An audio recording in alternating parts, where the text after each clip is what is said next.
हरे कृष्ण। तो अध्याय 2 को 5 भाग में विभाजित किया गया है और इसमें पहले भाग के बारे में हम लोगों ने पिछले हफ्ते चर्चा की है, जिसमें अर्जुन अपने और संशय को भगवान के प्रति प्रस्तुत करता है और भगवान के प्रति समर्पण करता है। तो भगवान जो है उसके इस समर्पण भाव को स्वीकार करने के बाद में फिर उसके प्रति ज्ञान देने की शुरुआत करते हैं। तो आज से हम लोग भगवान क्या ज्ञान देना चाहते हैं अर्जुन को, उसके बारे में डिस्कस करेंगे। तो भाग 2 आज से आरंभ करेंगे कि ज्ञान के आधार पर भगवान जो है अर्जुन को युद्ध करने की प्रेरणा दे रहे हैं। और ये सेक्शन जो है 11 नंबर के श्लोक से लेके 30 नंबर के श्लोक तक डिस्कस होती है, जहाँ पे भगवान अर्जुन को आत्मा के ज्ञान के बारे में बताते हैं और आत्मा के सत स्वरूप के बारे में बताते हैं कि किस तरह से आत्मा सत है और आत्मा जिस शरीर में रहती है वो शरीर असत है। तो आत्मा मरती नहीं है, इसलिए आत्मा के बारे में कभी भी दुख करने की कोशिश नहीं करना चाहिए। तो ये सत्य वस्तु का ज्ञान भगवान यहाँ पे देते। 2 वस्तु भगवान बताते हैं, एक होती है सत्य और एक होती है असत। ना सतो विद्यते भाव, ना भाव विद्यते सतः। कि जो सत्य वस्तु है उसका कभी विनाश नहीं होता है और जो असत वस्तु है उसको कभी बचाया नहीं जा सकता है। सो इस सेक्शन में 8 पॉइंट्स हमको ध्यान देना है और यहाँ पे भगवान सांख्य दर्शन के आधार पे आत्मा और शरीर का विश्लेषणात्मक स्टडी कराते हैं। भगवान इसमें बताते हैं एक्चुअली अर्जुन एक कारण देता है कंपैशन, और जिसके कारण वो युद्ध नहीं करना चाहता है। तो दया के आधार पर कर्तव्य से पलायन के अर्जुन के विचार का भगवान इस सेक्शन में उसका खंडन करते हैं।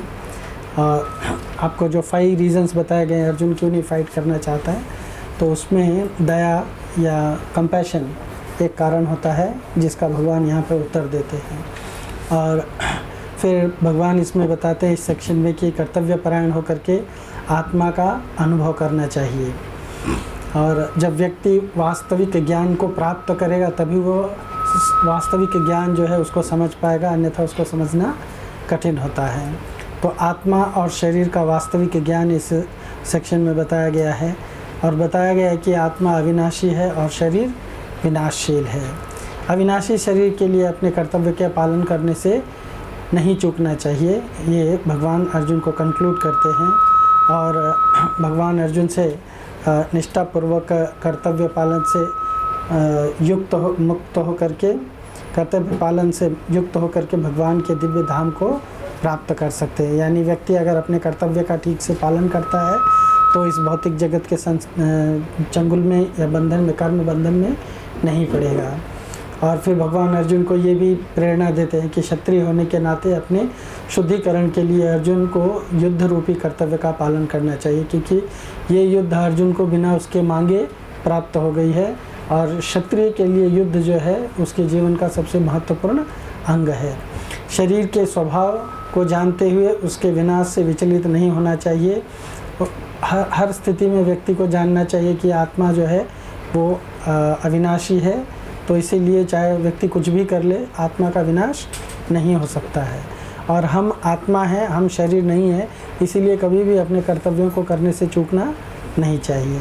तो कर्तव्य कर्म की प्रेरणा भगवान 31 नंबर श्लोक से देंगे, वो हम तीसरे सेक्शन से पढ़ना शुरू करेंगे।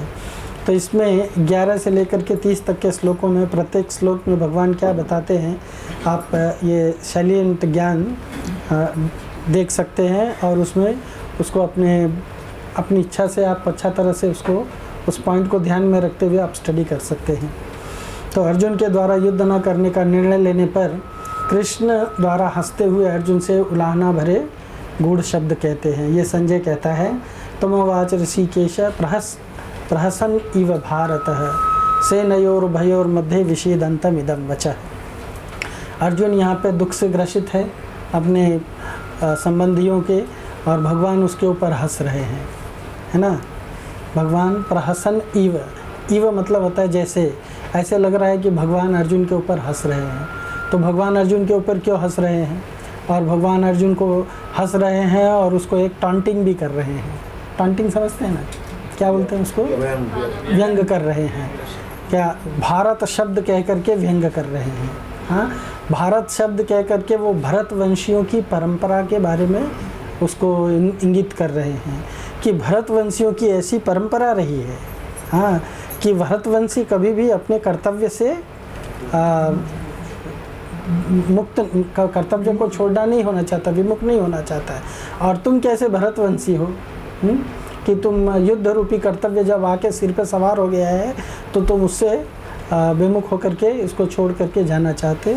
सो भगवान उसको इस तरह से, संजय ने धृतराष्ट्र को यहाँ पे ऑफ कोर्स संजय भी, अर्जुन भी भगवान को सॉरी यहाँ पे भगवान अर्जुन को संबोधन नहीं कर रहे हैं, यहाँ पे संजय धृतराष्ट्र को संबोधन कर रहा है।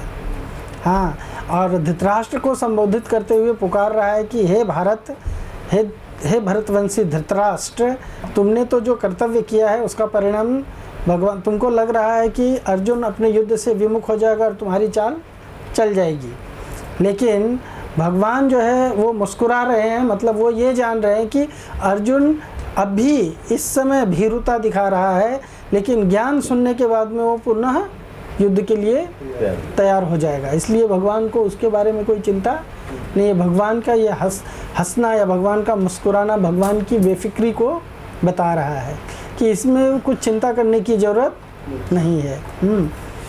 जैसे मान लो अगर आपको पहले से भविष्यवाणी है कि हनुमान जी राम काज करने के लिए प्रस्तुत हुए हैं, तो हनुमान जी को चाहे कोई कितना भी राक्षस मार डालना चाहे, चाहे कुछ भी करना चाहे, आप उसकी भयानक से भयानक युद्ध को देख करके भी आपको मालूम रहेगा कि जब हनुमान जी ये कार्य आगे करने वाले हैं तो हनुमान की यहाँ किसी भी परिस्थिति में मौत नहीं होगी, है ना। तो ये रियलिटी पता है, राइट। तो उस समय आप कितना भी भयानक या ऐसे स्थिति को देखेंगे भी, तभी भी आपको उससे ज़्यादा घोर चिंता नहीं होगी। उसी तरह से अगर कोई व्यक्ति अपने जीवन में वो देखता है कि आत्मा अमर है, तो आत्मा के विनाश इत्यादि की बात या आत्मा के कारण किसी का नुकसान हो जाएगा, मैं किसी का नुकसान कर दूंगा या कोई मेरा नुकसान कर देगा, ये सोचना जो है उसके लिए ठीक नहीं है। सो धृतराष्ट्र को भारत नाम से पुकारा गया है और यहाँ पे भगवान को ऋषिकेश से संबोधित किया गया है। तो संजय शब्दों का चॉइस करके, शब्दों का सही चुनाव कर रहे। भगवान के अनेक नाम है, हाँ, प्रहसन इव कृष्ण भी बोल सकते थे, पर ऋषिकेश क्यों कहे? ऋषिकेश इसलिए कहे क्योंकि उनको मालूम है कि भगवान सबकी इंद्रियों को कंट्रोल करने वाले हैं, तो वह अर्जुन की इंद्रियों को भी कंट्रोल कर लेंगे। हाँ, और श्री कृष्ण हंस रहे हैं, तो उनके हंसी के भी बहुत सारे कारण हैं। पहला कारण तो ये है कि वो अर्जुन की तरफ से बेफिक्र हैं, इसलिए हंस रहे हैं कि ये क्षणिक अर्जुन का विषाद जो है ये क्षणिक है।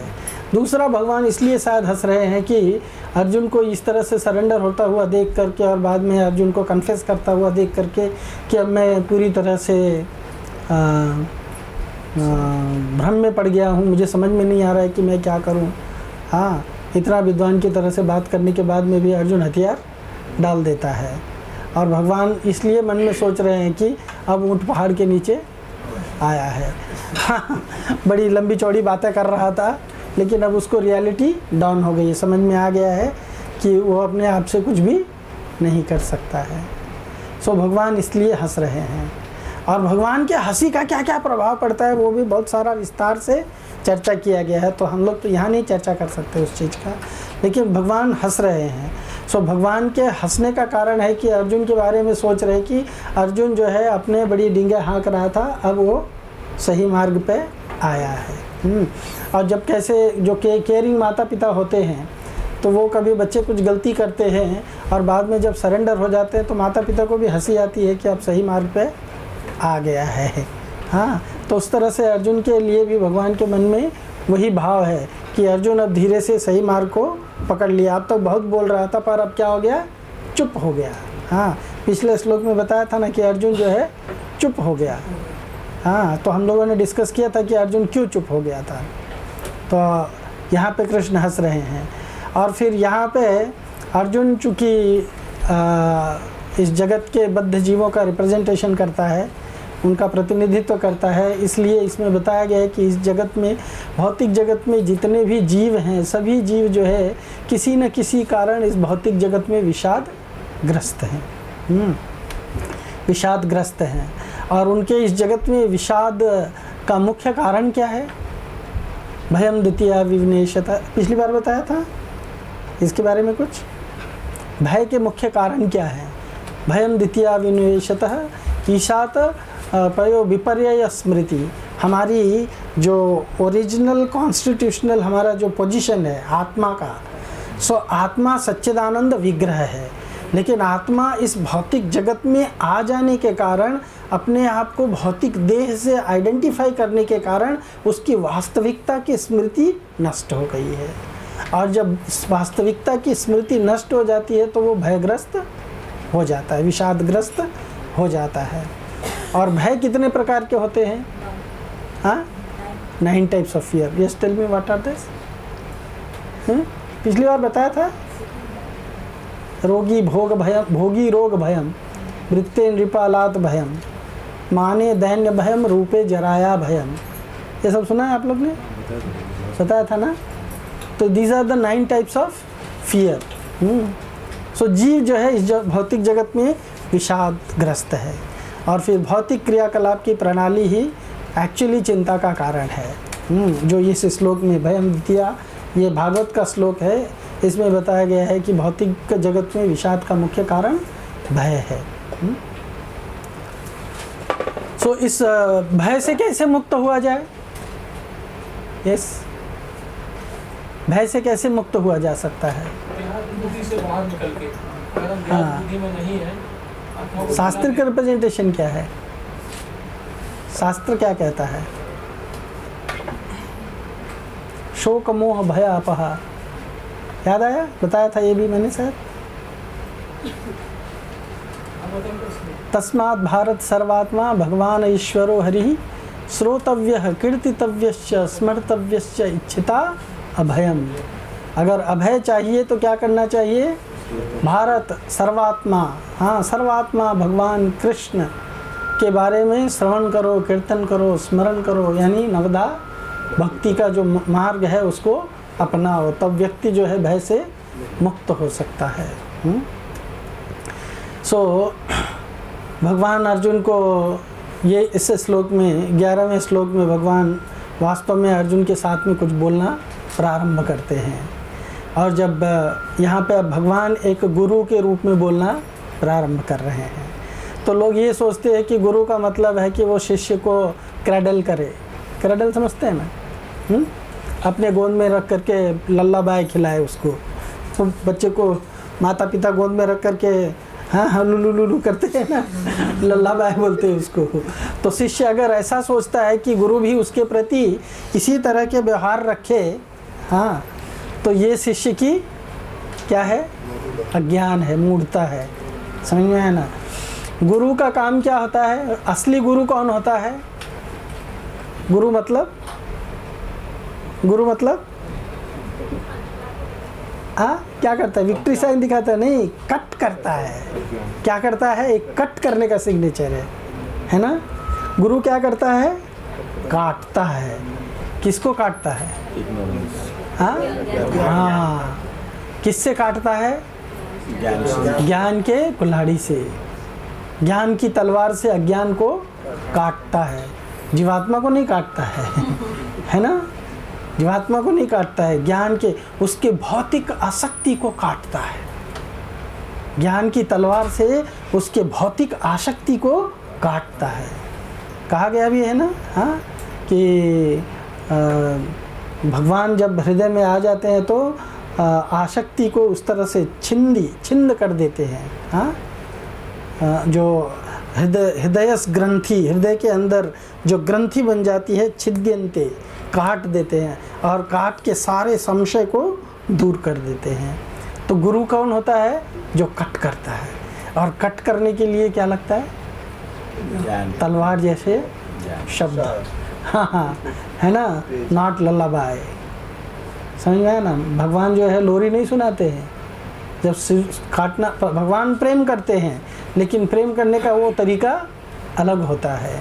इसलिए भगवान यहाँ पे अर्जुन को फटकार रहे हैं, सबसे पहला थप्पड़ दे रहे हैं। क्या कह रहे हैं? असोच्यान अन्वसोचास्तु प्रज्ञावादांश भाष्य से। अरे पंडितों की तरह से बात कर रहे हो, लेकिन असोच्यान जो सोचनीय नहीं है ऐसे वस्तु के लिए तुम शोक कर रहे हो। हाँ, असोच्यान अन्वसोचास्तुम, लेकिन प्रज्ञावादांश भाष्य, प्रज्ञा मीन्स बुद्धि, प्रकृष्ट ज्ञान। प्रकृष्ट ज्ञान को प्रज्ञा कहते हैं, विशेष नॉलेज। हाँ, प्रज्ञावादांश जो बुद्धिमानी की बातें करते हैं ऐसे लोगों की तरह से बात कर रहे हो। और कर क्या रहे हो? गतासून अगतासूंश्च, दो प्रकार की चीज़ें होती हैं। एक गतासून, गतासून मतलब नष्ट होने वाली है, और एक होती है अगतासून जो नष्ट नहीं होती है। न अनुशोचति पंडिता, जो पंडित होता है वो इसके बारे में चिंता नहीं करता है। तो वास्तविक बुद्धिमान व्यक्ति उसके लिए शोक नहीं करता जो शोक करने के योग्य नहीं है। इस जगत में कौन सी वस्तु शोक करने के योग्य है और कौन सी वस्तु शोक करने के योग्य नहीं है?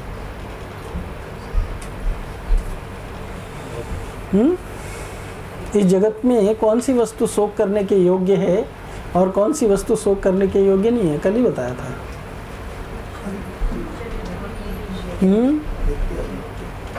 ये जगत में ऐसी कोई भी वस्तु नहीं है जिसके बारे में शोक किया जाए, न तो शरीर न ही तो आत्मा।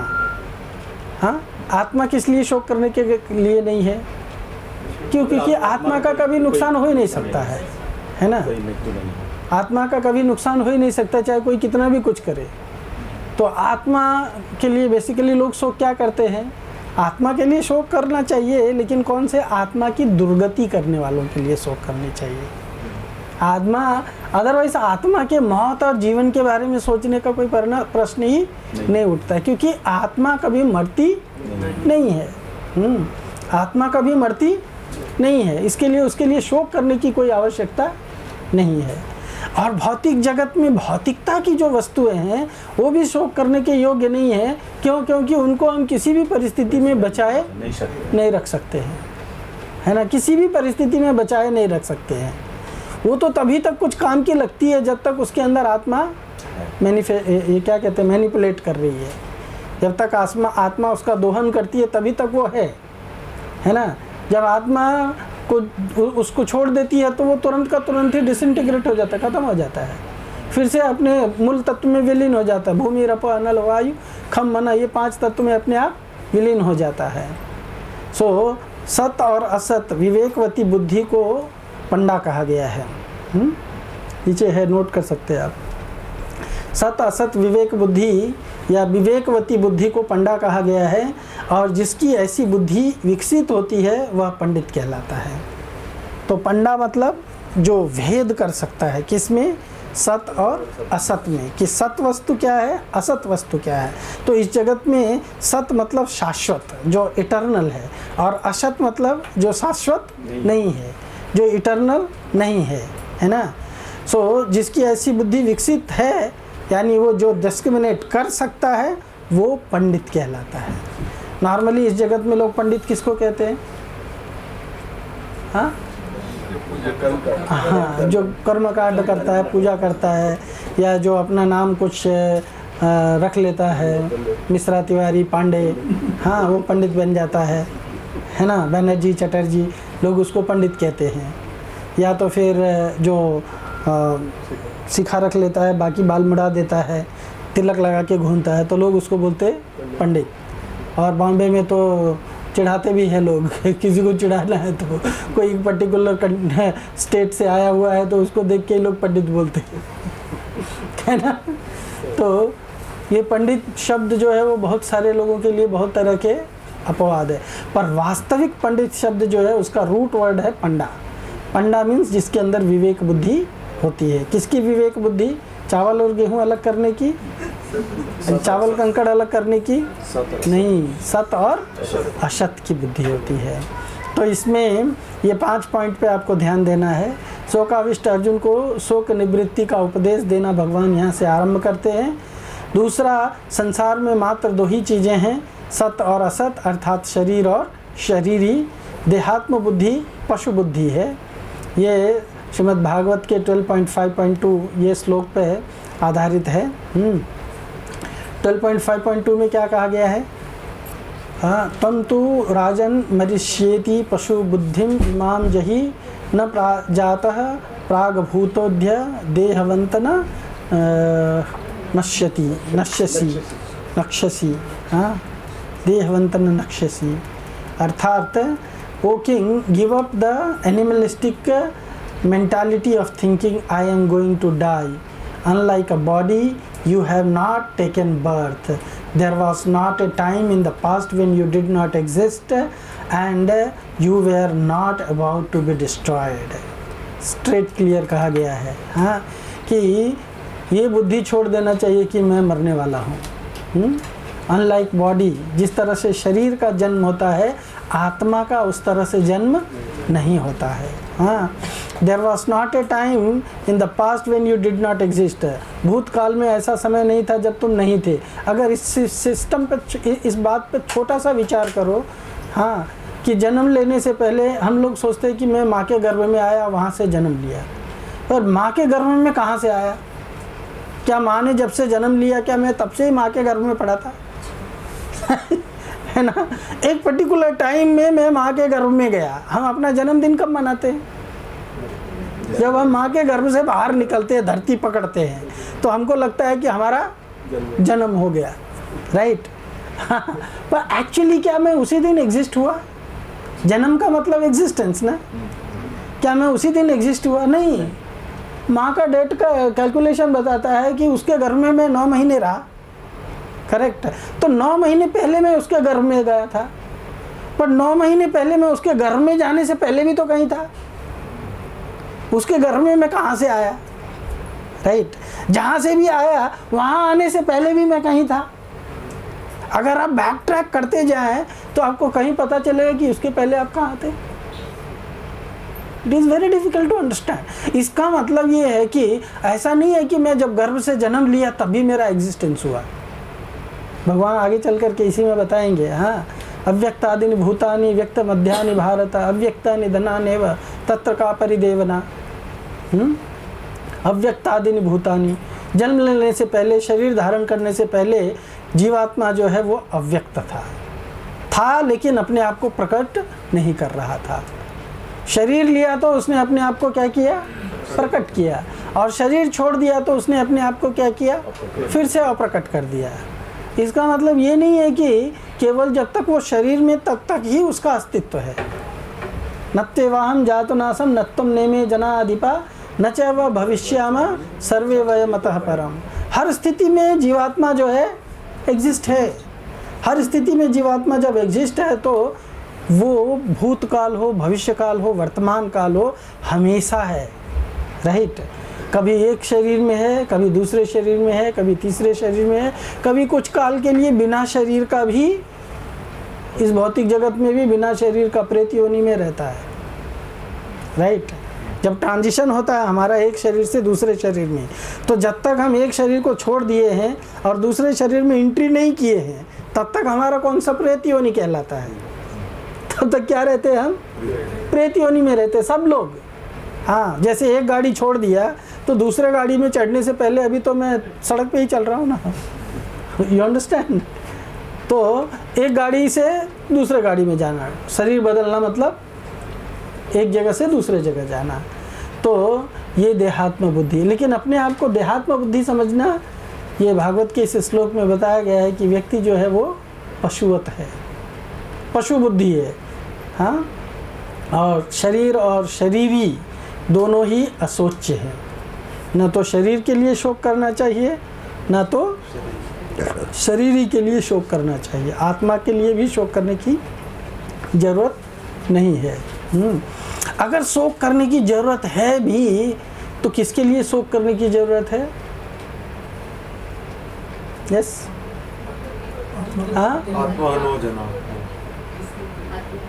आत्मा को खत्म हो। हाँ, आत्मा की दुर्गति ना हो। समझ में आया ना? किसके लिए शोक करना है? शोक वही है, दुख जो साधु लोग जो किसी के लिए दुख उठाते हैं या दुख मन में मानते हैं, तो किसके लिए? देखो, ये आत्मा होकर के अपने आप को कितना घृणित कार्य में लगा दिया है और उसके कारण अपने आप को कितना कष्ट झेल रहा है। जैसे कोई नाली का कीड़ा बन जाता है, या गोबरौड़ा सुना होगा आप लोग ने? क्या होता है गोबरौड़ा? गोबर नहीं पता क्या। हाँ, गोबर में एक कीड़ा रहता है, या स्टूल के अंदर एक कीड़ा होता है जो स्टूल के इतने छोटे छोटे बॉल करके और ढकेलता हुआ लेके जाता है। देखा है कभी? नहीं, गांव में नहीं रहे आप लोग। हाँ, है ना? आजकल का तो स्टूल घर में निकलता है, बाहर चला जाता है नदी में, इसलिए मालूम नहीं पड़ता है। पर पहले के जो होते थे वो सड़क वगैरह पर जाते थे तो एक कीड़ा होता था, वो स्टूल को ऐसे एक बॉल बनाता था और ढकेल करके लेके जाता था। उसको डंग बीटल कहते हैं। क्या बोलते हैं?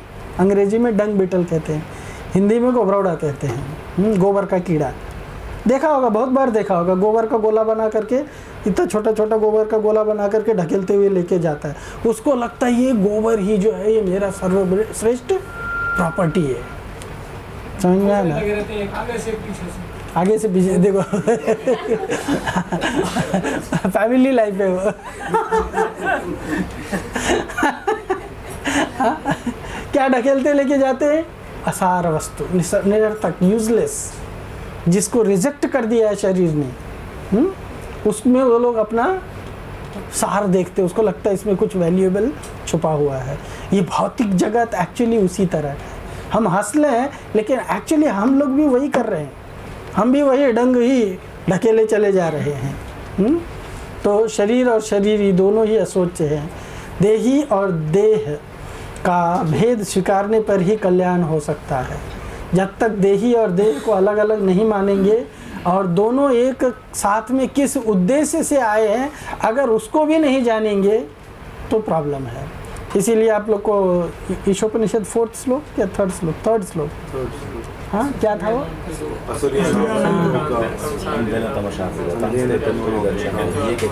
आत्महनो जना कौन है? जो आत्मा का हनन कौन है वो? कौन है वो? आत्मा को चाकू मारने वाला? नहीं, तो भगवान की भक्ति न करे। ईशावास्य कर्म में नहीं लगाता। बोलो बोलो, सबको बताया हूँ मैं। हाँ हाँ, मनुष्य होने का, हाँ, मनुष्य शरीर प्राप्त करके उसको वेस्ट कर देता है। निदेह माध्यम सुलभम सुदुर्लभम, भूल गए? हाँ, तो क्यों नहीं बताए? ये नर शरीर, मनुष्य शरीर जो है बड़ा दुर्लभ है, लेकिन भगवान की कृपा से सुलभ हो गया है। किसके लिए दिया गया है ये मनुष्य देह? किसके लिए दिया गया है? एग्जीक्यूटिव बनने के लिए? आत्म साक्षात्कार, हाँ? किसके लिए दिया गया है? धाम जाने के। भगवान को सेवा। नहीं नहीं, सच बताओ। आपने पढ़ा क्या वो बताओ, स्पेकुलेट मत करो। हाँ, किसके लिए दिया गया है? क्या है वो उत्तरदायित्व? आत्म साक्षात्कार। सब स्पेकुलेट कर रहे हो, श्लोक बताने के बाद भी स्पेकुलेट कर रहे हो आप लोग। ये शरीर जो है किस रूप में दिया गया है? एक नौका। हाँ, नौका किस लिए होती है? पार, क्या पार होने के लिए? हाँ हाँ, तो ये शरीर रूपी नौका से कौन सा सागर पार करना है? जन्म मृत्यु का सागर पार करना। ये क्यों नहीं बता रहे हो आप लोग? खाली स्पेकुलेट कर रहे हो उच्चतर कार्य के लिए, निम्नतर कार्य के लिए। वो उच्चतर निम्नतर कार्य क्या है वो बताओ पहले। हाँ, मनुष्य शरीर किसके लिए दिया गया है? ये जन्म मृत्यु रूपी संसार सागर को पार करने के लिए। और ये कैसे पार होगा? दो नावों पर पग रखने से, हाँ, है ना, टांग फट जाएगी शरीर दो टुकड़े हो जाएगा, लेकिन हम क्रॉस नहीं होंगे। तो क्रॉस करना है तो एक पैर भौतिकता पे और एक पैर आध्यात्म पे, दोनों पे रखेंगे तो क्या होएगा? दो टुकड़े फट जाएगा। इसलिए क्या करना है, भौतिकता पे दोनों पैर रख दिए तो गए, और अध्यात्म पे दोनों पैर रखे तो पार होंगे। तो मनुष्य शरीर को प्राप्त करके इस भव सागर से, जन्म मृत्यु रूपी भव बंधन से मुक्त होना ही इसका एकमात्र उद्देश्य है। अगर हम उसको उस कार्य के लिए नहीं लगाते, ये सोचनीय स्थिति है। क्या है? ये सोचनीय स्थिति है। तो ये सोचना चाहिए व्यक्ति को कि मैं ये सुंदर मनुष्य जन्म पा करके भी, हाँ, हरि हरि विफले क्या है, जन्म गुनाइनो, मनुष्य जन्म पाए राधा कृष्ण ना भजिया, जानिया सुनिया विष खाइनो। जान बूझ करके क्या कर रहा हूँ, इसका वेस्ट कर रहा हूँ, नष्ट कर रहा हूँ। हाँ, और विषपान क्या है? विष, ये भौतिक जगत का विषय सुख जो है वही विष है। ये भौतिक जगत का जो विषय सुख है वही क्या है, विष है। तो अगर हम इससे निकल सके तभी हम आत्महा बनने से बच सकते हैं। सो देह और देही का भेद स्वीकार करने पर ही ये कल्याण होने वाला है। हाँ, हम देही हैं, हम देह नहीं हैं। देह हमको किस लिए दिया गया है? देह देही को उपयोग करने के लिए दिया गया है। आपको कार किस लिए दी जाती है? हाँ, फ्रेम बना करके दीवार पे लटका के देखने के लिए, या फिर उसको लेके पोंछते रहने के लिए? हाँ, किसके लिए है? एक स्थान से दूसरे स्थान जाने के लिए। हाँ, या वो पिंजरा बोलते हैं ना, एक बुढ़िया औरत पिंजरा, सोने का पिंजरा लेके क्लीन करते रहती है और उसके अंदर पक्षी को खाना नहीं पूछती है। उसको याद ही नहीं कि इसके अंदर पक्षी भी है। बस मेरा पिंजरा दुनिया को बड़ा सुंदर दिखना चाहिए। तो ये पिंजरा जो है ये क्या है? ये शरीर हमारा पिंजरा है और ये हम बड़ा सुंदर बनाते रहेंगे। हाँ, या इसको देख करके ये गोरा है, काला है, हाँ, लाल है, पीला है, हम वही चक्कर में पड़े रहेंगे, इसका कलर बार बार बदलते रहेंगे। हाँ, तो क्या है, वो आत्मा को नेग्लेक्ट कर रहे हैं, पिंजरे में पक्षी को नेग्लेक्ट कर रहे हैं। राइट, वो मूर्खता है। इसलिए शरीरी और शरीर और शरीरी को दोनों को जानना है कि इसमें किसकी महत्ता है और किसके उपयोग के लिए कौन सी वस्तु दी गई है। शरीर के उपयोग के लिए आत्मा दी गई है या आत्मा के उपयोग के लिए शरीर दी गई है। That we have to understand. इसलिए भगवान अर्जुन को डांट रहे हैं, गतासून अगतासूंश्च। जो अगतासून है उसके लिए तो तुम कुछ नहीं शोक कर रहे हो, और जो गतासून है उसके लिए तुम शोक कर रहे हो। शरीर के लिए तुम चिंताग्रस्त हो और तुम पंडितों की तरह से बात कर रहे हो। You are fake number 1। फिर भगवान बताते हैं अर्जुन को, नत्वेवाहं जातुना सन्नत्वं नेमे जनाधिपाः न चैव भविष्यामः सर्वे वयमतः परम। भगवान कहते हैं ऐसा कभी नहीं हुआ कि मैं न रहा हूँ या तुम न रहे हो अथवा ये समस्त राजा न रहे हों, और न ऐसा है कि भविष्य में हम लोग नहीं रहेंगे। यानी काल की प्रत्येक सीमाओं में हम सब हमेशा एग्जिस्ट रहेंगे। पर कुछ लोग मूर्खतावश सोचते कि मैं जिस रूप में हूँ उसी रूप में एग्जिस्ट होता रहूँ। अरे मैं आत्मा रूप में हूँ, आत्मा रूप में एग्जिस्ट होऊंगा। मैं शरीर नहीं हूँ तो शरीर रूप में मेरे एग्जिस्ट रहने का सवाल ही नहीं होता है। हाँ, सो इसमें द्वैत को लौकिक बताने कि मायावादी धारणा का खंडन, आत्मा परमात्मा के द्वैत शाश्वत तथ्य है। आत्मा और परमात्मा का द्वैत मतलब दोनों अलग अलग हैं। मायावादी लोग क्या कहते हैं? आत्मा परमात्मा एक है, आत्मा सोई परमात्मा, परमात्मा सोई आत्मा, ऐसा उनका मानना है। या उनका ये भी मानना है कि जो ईश्वर है वही जीव है, जो जीव है वही ईश्वर बना हुआ है। समझ में आया ना? ये धारणा भी गलत है। जब दो जीवात्मा एक साथ कभी मर्ज नहीं हो सकते तो जीव जो है, इसका उदाहरण क्या देते हैं? जैसे एक पैरेट है, पैरेट समझते हैं ना? तोता का रंग कैसा होता है? हरा। हरा तोता हरे पेड़ के हरे पत्तों में, डालियों में जाके छुप के बैठ जाता है। आम का पत्ता कोई तोते जैसे ही दिखता है ना। आम का घना झाड़ी पत्ता है, हाँ, कैनोपी उसका, और उसमें एक तोता बाहर से उड़ता हुआ जाके उसमें डाल पे बैठ जाता है। तो जैसे डाल पे पत्ता अटका हुआ है, वो तोता भी दूर से क्या दिखता है, एक पत्ते के जैसा ही दिखता है। तो क्या तोता उस आम के पेड़ में मर्ज हो गए? क्योंकि एक जैसा दिख रहा है इसलिए मर्ज हो गया? नहीं, वो कभी भी वहाँ से अपनी इच्छा से उड़ सकता है, राइट। वो जाके हरे पत्तों में बैठ गया, इसका मतलब ये नहीं कि वो भी पत्ता बन गया है, राइट। उसी तरह से आत्मा भी भगवान की तरह से सच्चिदानंद विग्रह है। सच्चित आनंद विग्रह, भगवान क्या है? सच्चिदानंद विग्रह है। आत्मा भी सच्चिदानंद विग्रह है, क्यों? क्योंकि भगवान का अंश है। तो क्या सच्चिदानंद होने के कारण मात्र से आत्मा भी परमात्मा है? जो लोग इस तरह से कहते हैं वो क्या है? मूर्ख है ना। समुंदर का एक लोटा पानी और पूरा समुंदर, दोनों के अगर पानी का विश्लेषण करो तो दोनों में केमिकल प्रॉपर्टी सेम है। लेकिन क्या फिर केमिकल प्रॉपर्टी सेम होने के कारण मात्र से, हाँ, लोटे के पानी को समुद्र कहा जाएगा? जिसका प्रॉपर्टी समुद्र के पानी के जैसा ही है, वो भी खारा है ना। तो क्या उसको समुद्र कहा जाएगा? नहीं कहा जाएगा, है ना। तो जीवात्मा भगवान का अंश होने के कारण भगवान के जैसा ही सच्चिदानंद विग्रह है, गुण रूप में, क्वालिटी रूप में। तो क्या सेम है? वो भी परमात्मा हो गया, भगवान हो गया?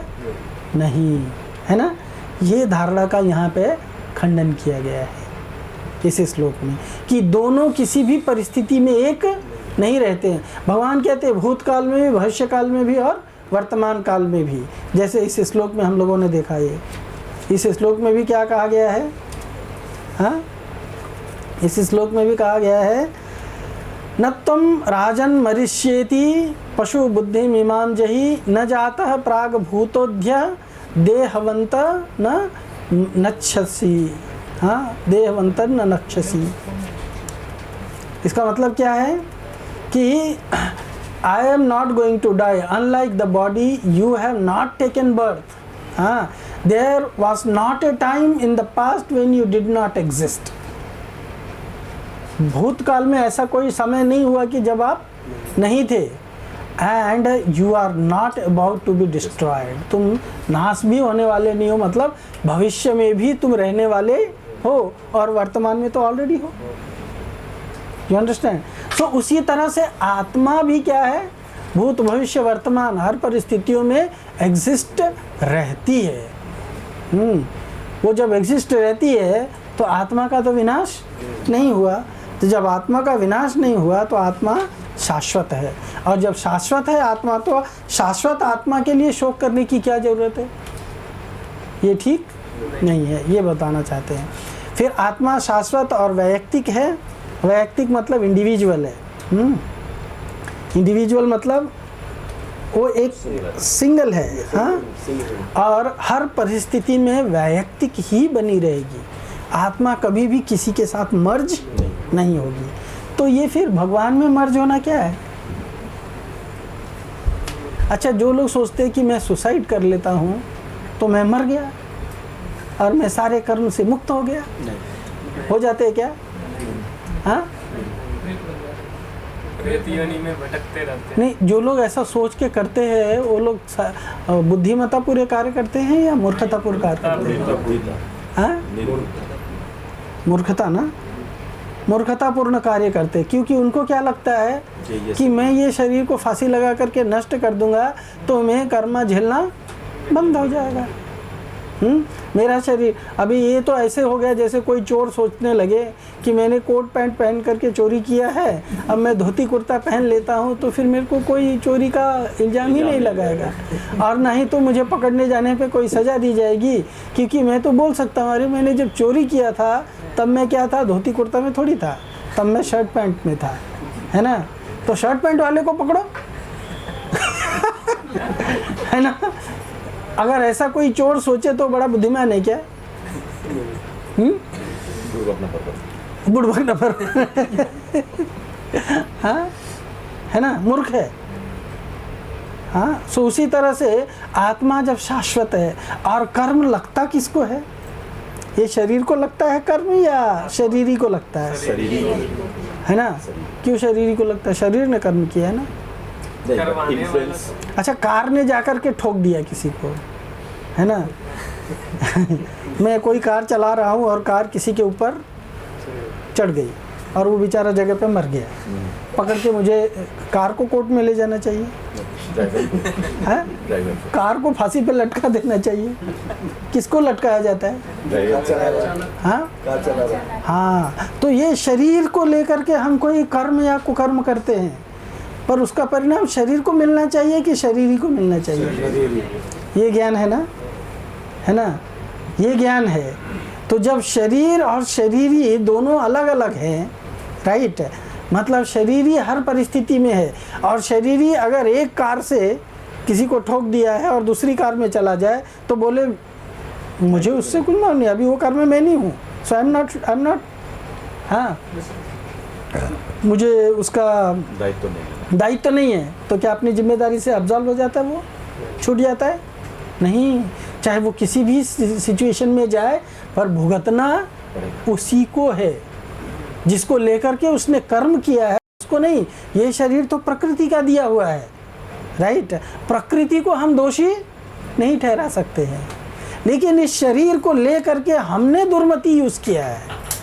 मैं गाड़ी चलाते हुए जा रहा हूँ, सामने कोई आ रहा है और मेरे मन में आया ले जाके उसको ठोक दूँ, राइट, और मैं ठोकने के बाद बोलूँ अरे कार ने ठोका, मैं क्या करूँ?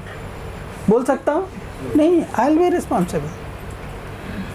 तो आत्मा रिस्पॉन्सिबल है, चाहे वो किसी भी परिस्थिति में क्यों ना हो।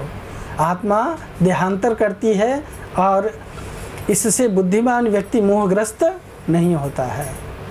तो जो पुलिस वाला पकड़ेगा बोलेगा हाँ उस गाड़ी से ठोका था, अभी इस गाड़ी में बैठा है, इसका मतलब ये नहीं कि अरे ये तो आदमी नहीं, ये दूसरा गाड़ी में बैठ गया है। पुलिस पहचान लेती है कि किसने ठोका है। तो जो बुद्धिमान व्यक्ति है उसको मालूम है कि रियल कल्प्रिट कौन है। समझ में आया ना? इसलिए वो कभी उससे ये नहीं होता है। देहांतरण प्रकृति प्राकृतिक है, जैसे बालपन से, लड़कपन से बुढ़ापा और यौवन, इसको भगवान बोलते हैं कौमारम यौवनम जरा तथा देहांतर प्राप्तिर धीरस तत्र न मोह्यति। शरीरी के परिवर्तन को लेकर के भगवान यहाँ पर डिस्कस कर रहे हैं कि शरीर के परिवर्तन को देख करके शरीरी जो है वो किसी भी प्रकार से विचलित नहीं होता है। बुद्धिमान व्यक्ति आत्मा को देह समझने की गलती नहीं करता है, नैसर्गिक बदलाव का कोई शोक नहीं करता है। नैसर्गिक मतलब नेचुरल, राइट, नेचुरल जो चेंजेस है उसके लिए कोई शोक नहीं करता है। जैसे हमारा शरीर हमको मालूम है 7 साल के अंदर टोटल बदला रहता है, राइट, 7 साल के अंदर शरीर हमारा टोटल बदला हुआ रहता है। तो क्या हम शरीर बदल जाता है तो हम शोक करते हैं अरे मेरा बचपना चला गया? हाँ नहीं, and we are not that same person. तो इस शरीर में रहते हुए ही हम 1000 बार शरीर बदल चुके होते हैं, जितने साल जीते उतने में, राइट, और हमको उसका कोई शौक नहीं होता है। क्यों? होना चाहिए ना शौक, पर नहीं होता है। क्यों? क्योंकि उसके बारे में ज्ञान नहीं है। मृत्यु बदलाव की प्रक्रिया का एक पड़ाव है। जवानी से बूढ़े हो जाने को शौक होता है, जवानी से बूढ़े हो जाने का शौक होता है। क्यों? क्योंकि कोई बुढ़ापा नहीं चाहता है। शरीर परिवर्तन से नया और स्वस्थ शरीर प्राप्त होता है, तो कौन नहीं चाहेगा ऐसा शरीर? तो भगवान अर्जुन को एक तरह से इंडिकेट कर रहे हैं कि अर्जुन तुम्हारे पितामह अभी बूढ़े हो चुके हैं, 400 साल हो गए वो, 425 साल के हो गए थे, 400 साल हो गए, अभी उनका शरीर बूढ़ा हो गया है। और 400 साल से उन्होंने शादी वादी भी नहीं किया, राज्य भी नहीं भोगा, सब कुछ वो तपस्या ही तपस्या किए। अभी उनको छुटकारा दे दो, जाने दो, मार दो। समझ में आया ना? तो अर्जुन को मन में लगता है कि नहीं नहीं नहीं नहीं, कैसे मारूं? हाँ, अर्जुन अपना स्वार्थ देखता है, उनका नहीं देखता कि वो बूढ़ा होकर के बेचारा कितना कष्ट पा रहा है। आजकल इसके लिए मालूम है एक चीज़ और आ गया है, मर्सी किलिंग। मर्सी किलिंग मालूम है ना? कोई आदमी अगर बहुत ज़्यादा बीमार से तड़फ रहा होता है तो उसको डॉक्टर से इंजेक्शन दिलवा करके, अगर गवर्नमेंट से परमिशन लेके उसको इंजेक्शन दे के या उसको अननेचुरल मौत दे देते हैं। क्यों? क्योंकि उसका शोक, उसका कष्ट जो है, शारीरिक कष्ट जो है वो मिट जाए। एक्चुअली वो उससे कुछ फ़र्क नहीं पड़ने वाला है उसका, अननेचुरल, उसको आगे आकर के वो भुगतना पड़ेगा ही बचा हुआ पोर्शन। हाँ, बचा हुआ पोर्शन पुनः भुगतना पड़ेगा। सो भगवान ये दूसरा एक एग्जाम्पल देते हैं, देहिनो अस्मिन् यथा देहे कौमारम यौवनम जरा तथा देहांत प्राप्ति धीरस तत्र न मुह्यते। सत असत को लेकर के शोक करना अनुचित है, भगवान बोलते हैं। शरीर का परिवर्तन अपरिहार्य है, मतलब शरीर निश्चित रूप से परिवर्तित होने वाला है। देहांतरण आत्मा का शरीर बदलना कहलाता है। शरीर में रहते हुए ही परिवर्तन का अनुभव किया जा सकता है, बचपन से बुढ़ापे को लेकर के ऐसे ऐसे। धीर पुरुष की परिभाषा इसमें दी गई है, धीरस्तत्र न मुह्यति। हाँ, देहांतरण से विचलित नहीं होता, ये धीर व्यक्ति कहलाता है। शरीर बदलने पर भी जीवात्मा नहीं बदलता है, ये एक उत्कृष्ट उदाहरण दिया गया है यहाँ पे। और आत्मा के एकात्मवाद का, मायावादी सिद्धांत का भी यहाँ पे फिर से खंडन किया गया है, पहले वाले श्लोक में भी। तो कभी पूछा जाएगा कि मायावाद का इसमें किस तरह से खंडन किया गया इन श्लोकों में, इसकी चर्चा करो, तो आपको ये बताना पड़ेगा। आपको ये यहाँ पे एक दिखाते हैं, देखो जैसे आदमी का जीवन जो है कैसे क्षण क्षण बदलता है। हाँ, 40 सेकंड में व्यक्ति का जीवन जो है वो बदल जाता है। सो इसकी चर्चा किया गया है यहाँ पे। और उसके बाद में फिर भगवान बताते हैं कि जब शरीर के लिए शरीर परिवर्तनीय है, तो शरीर को परिवर्तन करने के लिए शरीर में, मतलब इस जगत में शरीर को बहुत कुछ भोगना पड़ता है। तो जब शरीर के बहुत सारी चीज़ें कष्ट देने के लिए योग होती हैं, तो उनको कैसे टॉलरेट किया जाता है, तो ये इसी श्लोक में बताते हैं 14वें में। मात्रा स्पर्शास्तु कौन्तेय शीतोष्ण सुख दुखदा आगम अपायनो अनित्यस्तांत तिक्षस्व भारत है। हमारे जीवन में जो कुछ ऊपर नीचे होता है, उतार चढ़ाव आता है, तो उसको हमको कैसे झेलना चाहिए उसके बारे में बता रहे हैं। यहाँ पे एक ही शब्द में 2 शब्द जोड़ा हुआ है, मात्रा और स्पर्शा। मात्रा किसको कहा गया है और स्पर्शा किसको कहा गया है? यस प्रभु, आपको तो सुने हैं ये, इसलिए पूछ रहा हूँ। मात्रा किसको कहा गया है, स्पर्शा किसको कहा गया है? इसमें 2 शब्द है, मात्रा और स्पर्शा। तो इंद्रियों को मात्रा कहा जाता है। मात्रा मतलब इंद्रिय, सेंसेस। हाँ, सेंसेस। नहीं, इंद्रियों को मात्रा क्यों कहा गया है? अरे आप जाते हैं ना दुकान में कुछ खरीदने के लिए, तो बोलते हैं ये 1 किलो दे देना, 2 किलो दे देना, 1/2 किलो दे देना, 100 किलो दे देना। तो 100 किलो क्या है? मात्रा है ना, वजन है उसका, राइट, उसका वजन है, करेक्ट। तो हमारी इंद्रियों को मात्रा क्यों कहा गया है? क्योंकि इंद्रियां इस जगत में हमारे शरीर को कितना सुख मिला, कितना दुख मिला, वो नाप तोल करते रहती है। क्या करते रहती है? नाप तोल करते रहती है, वेट करते रहती है। अच्छा, ये रसगुल्ला खाने से इतना सुख मिला 2 रसगुल्ला खाने से इतना सुख हुआ, 10 रसगुल्ला खाने पे सुख थोड़ा कम हो गया, है ना? नहीं, उसको लॉ ऑफ डिमिनिशिंग रिटर्न्स है ना।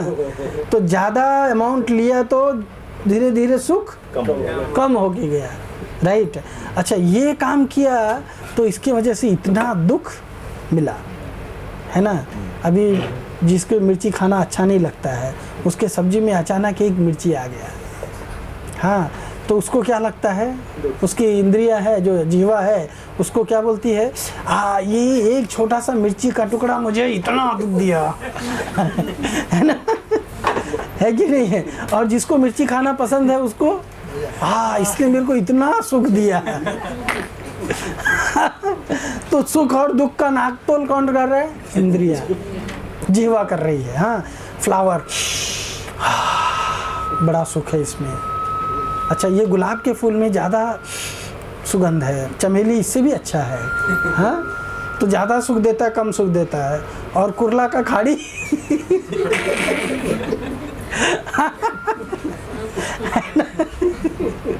वो कितना सुख दुख देता है। अरे बस हो गया, आग में मत घुसना है ना, नाक दबा लेते हैं सीधा, करेक्ट। तो इंद्रियां क्या करती हैं? नापतोल करती हैं। इतना सुख मिला, इतना दुख मिला, इसलिए इंद्रियों को मात्रा कहा गया है। और स्पर्शा किसको कहते हैं? नहीं, स्पर्शा मतलब विषय वस्तु। ये मात्रा किससे, वो लोग इंद्रियां किससे नापतोल करती हैं? कौन से चीज़ों से? विषय वस्तुओं से, है ना। तो कौन कौन सी विषय वस्तुएं हैं? रंग, रूप, गंध, हाँ, क्या स्पर्श, ये सब मात्रा स्पर्शा कहलाती है। समझ में आया ना। जिह्वा जो है वो स्वाद टेस्ट करती है, उससे स्वाद का पैरामीटर लगाती है। नाक जो है वो गंध का पैरामीटर लगाती है। त्वचा जो है वो टच का पैरामीटर लगाती है कि कितना कड़क है, कितना नरम है ना, इसको पकड़ने से कितना सुख मिला, इसने थप्पड़ मारा तो कितना अच्छा लगा। अगर बड़े आदमी ने एक थप्पड़ मार दिया तो और एक छोटा बच्चे ने एक थप्पड़ मार दिया तो वाह भाई वाह, है ना, कैसा लगता है। तो वो सब नापतोल करता है कौन? स्पर्श। ये कठोर टच था, ये बड़ा मुलायम टच था, ये बड़ा सुखद था, ये बड़ा दुखद था, है ना, ये बहुत शीत है, ये बहुत उष्ण है। ये सब जो, इसलिए भगवान ने 2-4 एग्जाम्पल भी दिए। शीत उष्ण, सुख दुखदा, ये मुझे सुख देने वाला है, ये दुख देने वाला है, ये बड़ा ठंडा है, ये बड़ा गर्म है। हाँ, लेकिन भगवान कहते हैं ये सब क्या है? आगम अपायिनः, आने वाला है और जाने वाला है। समझ में आया ना। ये सुख दुख, ठंडी गर्मी, ये आने वाला है और जाने वाला है। कभी साल भर एक ही सीजन रह गया है क्या? चलो गर्मी तो गर्मी, या ठंडी तो ठंडी रह गया है। मुझे बहुत ठंडी अच्छा लगता है, इसलिए साल भर ठंडी ठंडी रहे। ऐसा हुआ है कभी? नहीं। गर्मी आएगी, बरसात आएगा, जाड़ा आएगा, ये सब आता जाता रहेगा। समझ में आया ना। उसी तरह से ये हमारे इंद्रियों के लिए सुख आता रहेगा, जाता रहेगा। कभी ज़्यादा सुख मिलेगा, कभी कम सुख मिलेगा। हाँ, तो ज़्यादा हो कम हो तो क्या करना पड़ेगा? ताम तितिक्षस्व भारत। हे अर्जुन, उसको क्या करो? टॉलरेट करो। तो हो सकता है कि तुम्हारे ये चाचा काका ताऊ मामा वगैरह जो है तुम्हारे लिए जीवन में एक बार सुख के कारण बने होंगे, राइट। आज ये तुम्हारे लिए दुख के कारण बने हैं, तो आज उनकी मौत को तुमको टॉलरेट करना पड़ेगा। हाँ, कल तुमने उनके सुख को टॉलरेट किया था, आज उनकी मौत को टॉलरेट करना पड़ेगा। टॉलरेट करो। हाँ, आज तुमने जीवन में बहुत कुछ पाया, तुमको बड़ा सुख मिला, अच्छा लगा, और आज तुम जीवन में बहुत कुछ खो रहे हो तो उससे बहुत दुख हो रहा है। तो जब सुख को तुमने स्वीकार किया तो दुख को भी स्वीकार करो। दुख के लिए रोते क्यों हो, राइट। लेकिन सुख और दुख से अपने कर्तव्य को डिफेक्टिव मत करो, उसको मत बाधित करो। समझ में आया ना। ये भगवान अर्जुन को यहाँ समझा रहे हैं। सो इनमें इंद्रियों को मात्रा कहा जाता है, इंद्रिय विषयों को स्पर्शा कहा जाता है। इंद्रियों को मात्रा कहा जाता है क्योंकि वे प्राप्त होने वाले सुख दुख का सतत नाप तोल करती रहती हैं। अर्जुन को कौन्तेय और भारत का संबोधन उसकी महान विरासत के कारण कर्तव्य निर्वाह का दायित्व समझाने के लिए बताया जा रहा है। भगवान का अर्जुन को स्पष्ट आदेश है कि अर्जुन कर्तव्य पालन में सुख और दुख से विचलित कभी मत हो जाओ। ये आएंगे, उसको टॉलरेट करो। धीर पुरुष का विधि रूप लक्षण, अर्थात धीर पुरुष क्या करता है? विचलित नहीं होता है। इंद्रियों के सुख दुख के परिवर्तन की चर्चा है यहाँ पे, जो ऋतुओं के समान आने जाने वाली हैं। हाँ, इंद्रिय भोग के कारण उत्पन्न होने वाले अस्थायी द्वंद्व को सहन करने के अलावा कोई अन्य विकल्प नहीं है। अनित्य वस्तु इंद्रिय आदि के द्वारा उत्पन्न शोक का निवारण का उपाय क्या है? सहन करना चाहिए।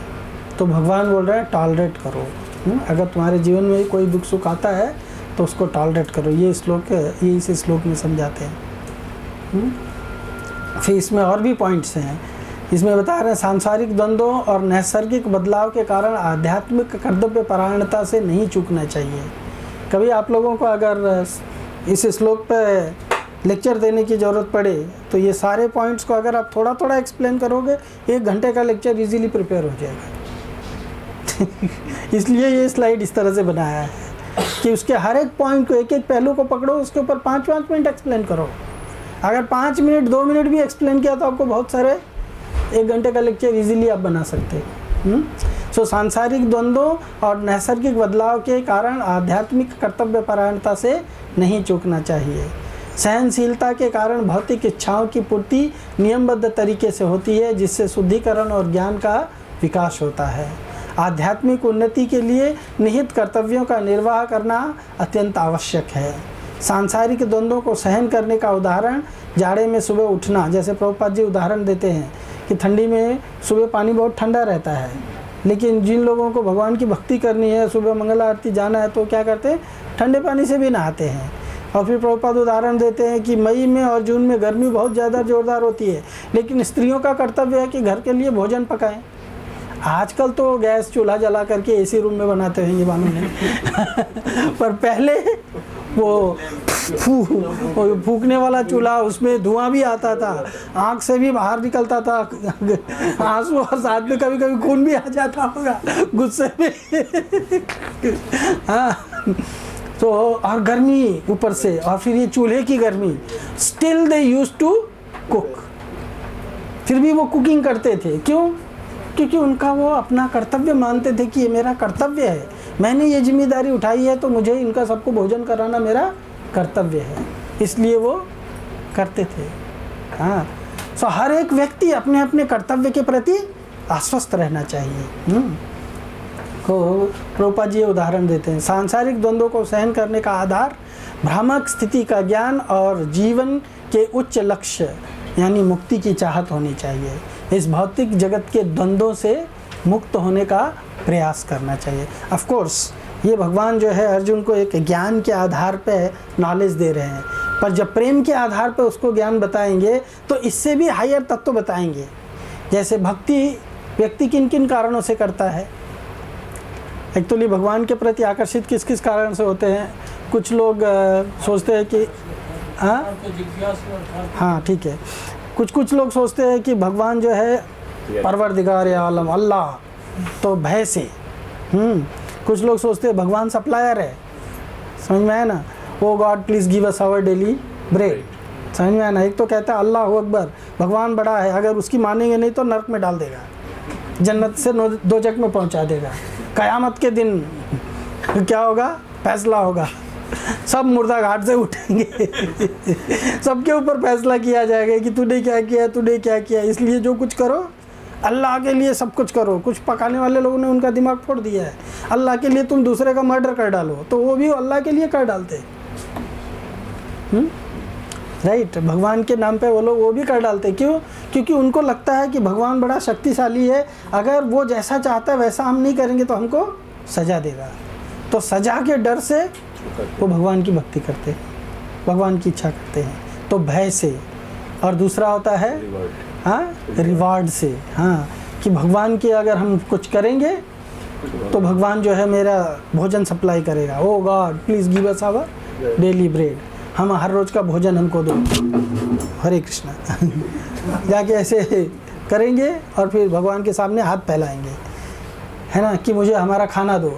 और तीसरे लोग होते हैं कर्तव्य परायणता, ड्यूटी, मेरे कर्तव्य है, भगवान ने मुझे जन्म दिया है, माँ बाप ने मुझे जन्म दिया है, तो इनकी सेवा करना मेरा कर्तव्य है, भले वो राक्षस ही क्यों ना हो समझ में आया ना। और चौथा होता है प्रेम से। तो जब हम किसी से प्रेम करते हैं तब हम उसकी अच्छाई बुराई कुछ देखते नहीं हैं, हाँ, तब हमको नहीं लगता है कि ये अच्छा भगवान है, बुरा भगवान है। बिकॉज आई लव हिम, गोपियाँ कृष्ण से प्रेम करती थी, इसलिए वो कृष्ण को भगवान है मान। ऐसा कहीं नहीं बताया गया है कि गोपियाँ कृष्ण को भगवान मान के पूछती थी, या कृष्ण को बड़ा शक्तिशाली मान के पूछती थी, या वो ये सोचती थी कि कृष्ण जो है वो हमें हमारा भोजन सप्लाई करने वाला है, इसलिए हम उसकी पूजा करेंगे। नहीं, गोपियों को क्या था, ही इज़ आवर लवर, हम उससे प्रेम करते हैं इसलिए हम उसको अपना जीवन समर्पित करेंगे। तो ये लव जो है वो हाईएस्ट है। और भगवान यहाँ पे अभी तो बस उसको, उसका भय क्या था, कंपैशन। तो भगवान ये बोल रहे हैं कि असली कंपैशन क्या है, भ्रामक स्थिति से बाहर निकलो और मुक्ति के लिए कार्य करो, स्वयं के लिए और सांसारिक द्वंद्वों और नैसर्गिक जीवन कर्तव्य परायणता से नहीं चूकना चाहिए। तो ये कितने पॉइंट्स हो गए? 8 + 5 11 पॉइंट्स है। हाँ, 8 5 13 पॉइंट है। तो ये 13 पॉइंट आप लोग अगर अच्छा से प्रिपेयर करेंगे तो you can write nice article on this chapter, इस श्लोक के ऊपर। उसके बाद में भगवान फिर अगले श्लोक में बताते हैं, यम ही न व्यथयन्ते ते पुरुषम पुरुषर्षभा सम दुःखम सुखम धीरम सो अमृतत्वाय कल्पते। मात्रा स्पर्शा के तितिक्षा के परिणाम के चर्चा करते हैं। हाँ, मात्रा स्पर्शा के तितिक्षा के परिणाम की चर्चा करते हैं कि अगर कोई टॉलरेट करता है, इंद्रियों के सुख दुख को जो टॉलरेट करता है उसको क्या मिलता है। तो यम ही न व्यथयन्ते ते, जो व्यथित नहीं होता है, जो पुरुष व्यथित नहीं होता है, पुरुष ऋषभ सम दुःखम धीरम, सम दुःखम सुखम धीरम, और सुख दुख में हाँ जो धीर रहता है, मतलब अनवेवर्ड रहता है, वो क्या प्राप्त करता है? अमृतत्वाय कल्पते, वो अमृत को प्राप्त करता है। तो इसमें कर्तव्य निर्वाह के लिए वास्तविक ज्ञान की आवश्यकता का वर्णन किया गया है। सहनशीलता का उदाहरण संन्यास और कर्तव्य निर्वाह करना चाहिए, इसके बारे में बताया गया है। भगवत गीता का मुख्य उद्देश्य बताया गया है कि आध्यात्मिक लक्ष्य होना चाहिए, और धीर पुरुष का लक्षण बताया गया है कि न व्यथयन्ते ते सम दुःखम सुखम, सुख और दुख में समान भाव रखने वाला है। भौतिकता से ये मुक्ति की योग्यता बताई गई है, और दृढ़ प्रतिज्ञ और सुख दुख में अविचलित व्यक्ति मुक्ति के योग्य है, ये बताया गया है। और पुरुष ऋषभ मनुष्य परिस्थितियों को बदलने का प्रयास करता है, लेकिन परिस्थितियों को बदलना संभव नहीं है। इसलिए जैसी परिस्थितियां हो उनके अनुसार अपने कर्तव्य को ढालना चाहिए, न कि परिस्थितियों को चेंज करने का अननेसेसरी प्रयास करना चाहिए। फिर भगवान आत्मा और सत और असत वस्तु में विवेक बताते हैं, और बताते कि ना सतो विद्यते भाव ना भाव विद्यते सता उभयोरपि दृष्टान्तस तत्व अन्योश्च तत्वदर्शी भी। तत्वदर्शियों द्वारा वास्तविक तत्व का दर्शन इसमें बताया गया है कि वास्तविक तत्व क्या है, और अज्ञान के अंधकार से भ्रमित लोगों को भगवान द्वारा उपदेश यहाँ पे आरंभ किया गया है। तो यहाँ पे अज्ञान का प्रभाव 2 प्रकार का होता है। अज्ञान बेसिकली क्या है? देहात्म बुद्धि। तो देहात्म बुद्धि 2 प्रकार की होती है। पहला स्वयं को जड़ पदार्थ समझना, और दूसरा अपने को भगवान मानना। या तो अपने को मटेरियल मान लेना, या तो अपने को भगवान मान लेना। और फिर अज्ञान कैसे मिटे? सत असत को ठीक से समझने और अपनी जड़ से अपने संबंध को फिर से जोड़ने से। हमारी रूट कहाँ पे है? कृष्णस्तु भगवान स्वयं, भगवान हमारे रूट हैं। तो अगर हम अपने रूट से पुनः जुड़ जाते हैं तो फिर हम फिर से कनेक्ट हो जाते हैं। सत असत को समझने के लिए परम सत्य को समझना आवश्यक है, इस चीज़ का वर्णन किया गया है। और भगवत गीता में निरूपित सांख्य दर्शन का आरंभ शरीर और आत्मा में मूलभूत अंतर क्या है, यहाँ से स्टार्ट होता है। फिर भगवान जो है आत्मा के बारे में बताते हैं कि आत्मा क्या है। अविनाशी तु तद्विद्धि येन सर्वम इदं ततम्, विनाशम अव्ययस्यास्य न कश्चित् कर्तुम् अर्हति। हाँ, अविनाशी उसको समझो, हाँ, तद्विद्धि उसको जानो, येन सर्वम इदं ततम्, जिससे ये संपूर्ण शरीर प्रकाशित है, चलायमान है, हाँ, और जिसका विनाश कर पाना असंभव है। अगर कोई करने का प्रयास भी करेगा तो इस शरीर का कभी विनाश, इस आत्मा का कभी विनाश नहीं कर सकता है। तो इसमें ये 5 पॉइंट्स हैं। तात्पर्य में प्रभुपाद जी लिखते हैं आत्मा की प्रकृति का वर्णन बताते हैं। इसमें संपूर्ण शरीर में व्याप्त और अविनाशी है। आत्मा क्या है? सो फिर आत्मा के बारे में डिटेल में भगवान जाते हैं कि आत्मा शरीर में कहाँ रहती है और वो किस तरह से एक स्थान पर रहते हुए भी पूरे शरीर को, जैसे सूर्य एक स्थान में स्थिर रहते हुए भी पूरे संसार को प्रकाशित करके रखता है। एनालॉजी दिया गया है। एक तत्वदर्शी के दृष्टिकोण से भगवान यहाँ अर्जुन को एक प्रकार से फटकारते हैं कि अर्जुन, तुमको समझना चाहिए कि आत्मा जो है वो जो संपूर्ण शरीर को प्रकाशित करती है उसको कोई विनाशित नहीं कर सकता है। फिर यहाँ पे आत्मा के लक्षण बताए गए। वैष्टिक चेतना केवल एक शरीर तक ही सीमित नहीं है, अन्य शरीरों के सुख दुख का कोई अनुभव नहीं होता है। इस शरीर में भी एक आत्मा है, इसमें भी एक आत्मा है। इस शरीर की आत्मा केवल इस शरीर के बारे में जानती है, ये शरीर की आत्मा इस शरीर के बारे में नहीं जानती है।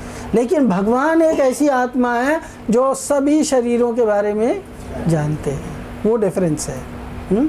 आत्मा का आकार यहाँ पे बताया गया है कि सग्र सतभागस्य सतता कल्पितस्य च ये 1/10,000 of the tip of the hair, यानी अणुतुल्य संपूर्ण शरीर में अपने प्रभाव का विस्तार करती है। चाहे हाथी के शरीर में हो, चाहे बैक्टीरिया के शरीर में हो, आत्मा का उतना ही प्रमाण है। आत्मा इतनी शक्तिशाली है, देखो कि एक डायनासोर को, एक हाथी को, बड़े बड़े पहाड़ को चलायमान कर सकती है, और वही आत्मा एक कीड़े के शरीर में भी है जो दिखता भी नहीं है। और वही आत्मा एक ऐसे भी शरीर में है जो बड़ा पहाड़ को भी उठा नहीं सकता, लेकिन वही आत्मा एक पेड़ उखाड़ करके फेंक सकती है। सेम आत्मा साइज। ऐसे क्यों होता है? ऐसे क्यों होता है? क्योंकि आत्मा भगवान के कंट्रोल में है। भगवान चाहे उस आत्मा को पावर दे सकते हैं, चाहे तो उसका पावर ले सकते हैं। जैसे पावर स्टेशन है, उसने अपना केबल सप्लाई सब जगह दिया है, पर वो चाहे तो किसी पर्टिकुलर रूट पे केबल से पावर नहीं दे सकता है, विड्रॉ कर सकता है, पावर का इंटेंसिटी कम कर सकता है, और पावर का इंटेंसिटी वो बढ़ा भी सकता है। You understand? तो उसी तरह से भगवान के कंट्रोल में है। तो आत्मा एक ही साइज का है, लेकिन अलग अलग शक्ति दिखाता है वो। और आत्मा की स्थिति हृदय के क्षेत्र में 5 प्रकार के वायुओं में प्राण, अपान, व्यान, समान, उदान में तैर रहा है, और अणु आत्मा परमात्मा का विभिन्न अंश है। इससे सर्वव्यापी विष्णु तत्व इसे सर्वव्यापी विष्णु तत्व समझने की गलती नहीं करना चाहिए। ये सारी पॉइंट जो है प्रभुपाद के तात्पर्य से निकल करके आता है। फिर भगवान अगले श्लोक में बताते हैं 18 अंतवंते में देहा नित्यस्योक्त शरीरिण अनासीनो अप्रभेयस्य तस्मात् उद्धस्व भारत। मतलब अंतवंत इमे देहा, अंतवंत इमे देहा, हाँ, नित्यस्योक्त शरीरिण। अंतवंत, अंतवंत मतलब नाशवान है, जिसका नाश निश्चित है। तो किसका नाश निश्चित है? इमे देहा, इस शरीर का। हाँ, लेकिन इसके विपरीत नित्यस्युक्त शरीरिण, लेकिन इस शरीर के अंदर जो रहता है वो नित्य है, इटर्नल है, उसका विनाश कभी नहीं है। अनासीनो अप्रमेयस्य, हाँ, तो आत्मा का एट्रीब्यूट बताया गया है कि आत्मा क्या है? अनासीन है, इंडेस्ट्रक्टिबल है, आत्मा का कभी विनाश नहीं होता है। आत्मा अप्रमेय है, इमेजरेबल है। प्रमेय मतलब मेजरमेंट, तो आत्मा इमेजरेबल है। तस्माद युद्धस्व भारत, इसलिए हे अर्जुन, आत्मा की तुम चिंता मत करो। तुम चाहोगे तो भी आत्मा का डिस्ट्रक्शन नहीं कर सकते हो, इसलिए क्या करो? उठो और अपने कर्तव्य का पालन करो। तस्मात् युद्धस्व भारत। आत्मा और शरीर का तुलनात्मक विवरण इसमें दिया गया है। आत्मा नित्य, अनासीन और अप्रमेय है, शरीर अंतवंत है। इस श्लोक में वर्णित तथ्य शोक और करुणा के प्रभाव से कैसे बचाता है। हाँ, जब आत्मा रियलिटी जान जाता है व्यक्ति आत्मा और शरीर का, तो अपने आप शोक और करुणा से मुक्त हो जाता है।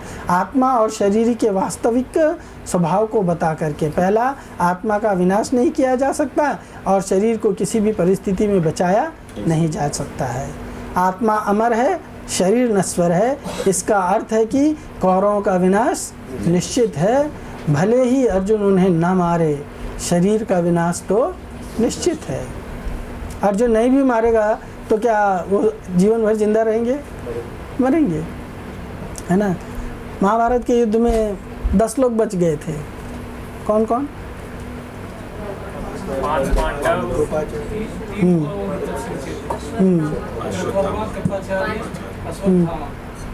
अश्वत्थामा, कृपाचार्य और कृतवर्मा, ये 3 कौरवों की तरफ से। 5 भाई पांडव, कृष्ण, सात्यकी, है ना, तो 10 लोग हो गए। तो इस 10 लोकों में से कौन बचा है अभी? हाँ नहीं, वो भी गया। हाँ, महाभारत में बताया गया कि अश्वत्थामा को 3000 वर्ष तक जिंदा रहने का भगवान ने शाप दिया था, तो 3000 वर्ष तो खत्म हो गया, तो वो भी गया।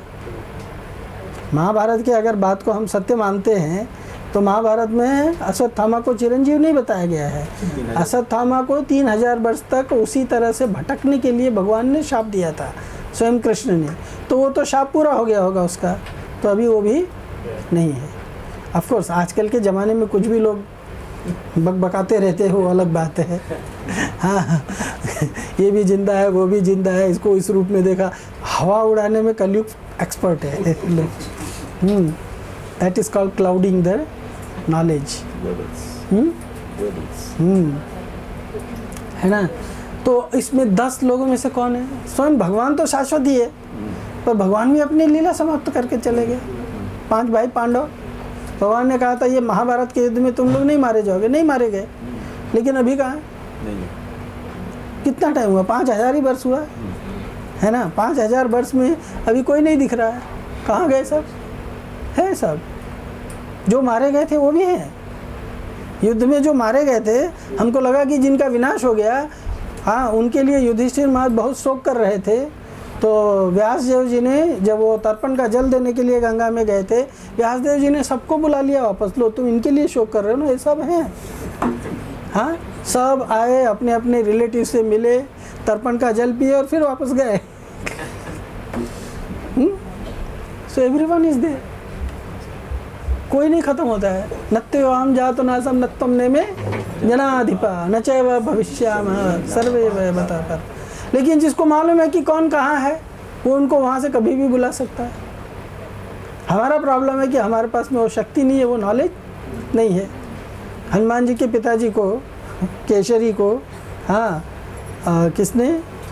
यमराज ने अकाल मृत्यु दे दिया है ना। हनुमान जी उनको क्या बोलते हैं, यमलोक में जाके लेके आए वापस, यमराज को हरा करके वापस लेके आए।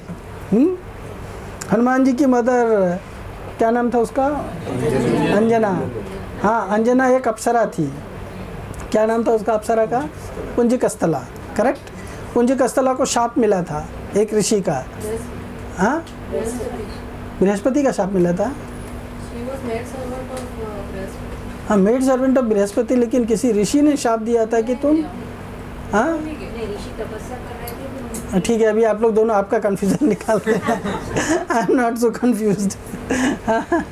मेरा कहने का पॉइंट क्या है कि वो एक अप्सरा थी, उसको अप्सरा होकर के भगवान शंकर के अंश को जन्म देने के लिए शाप मिला, तो उसने भगवान शंकर के अंश हनुमान जी को जन्म दे दिया, और उसके बाद में फिर उसको वो शाप से मुक्ति हो गई, तो उसको स्वर्गलोक जाना पड़ा। पर हनुमान जी अभी बालक है, तो उसको अपनी माँ चाहिए, इसलिए अपनी माँ को ढूंढते हुए स्वर्गलोक जाके उसको वापस लेके आया। है ना? मतलब सब लोग हर जगह पे हर परिस्थिति में है, कोई कहीं जाता नहीं है, केवल स्थान बदलता है। मायके चली गई पत्नी रूट करके, तो पति जाता है पीछे पीछे, चल वापस। तो है, जिंदा है इसलिए जाता है ना? हाँ, तो अंतवंत शरीर नष्ट हो सकता है, लेकिन शरीरी नष्ट नहीं होता है। शरीरी कभी नष्ट नहीं होता है। उसके बाद में ये एनम वेति हंतारम यश्चैनम मन्यते हतम उभौ तो न विजानीतो नायम हन्ति न हन्यते न जायते मृते वा कदाचिन नायम भूत्वा भविता वा न भूय अजो नित्यम शाश्वतोयम पुराण न हन्यते हन्यमाने शरीरे वेद विनाशीनम नित्यम ये एनम अजम अव्ययम कथम स पुरुषम पार्थम न घातयति हंतिकम। सो इन श्लोकों में क्या बताया गया है? इन श्लोकों में आत्मा के और भी लक्षण बताए गए हैं कि आत्मा किस तरह से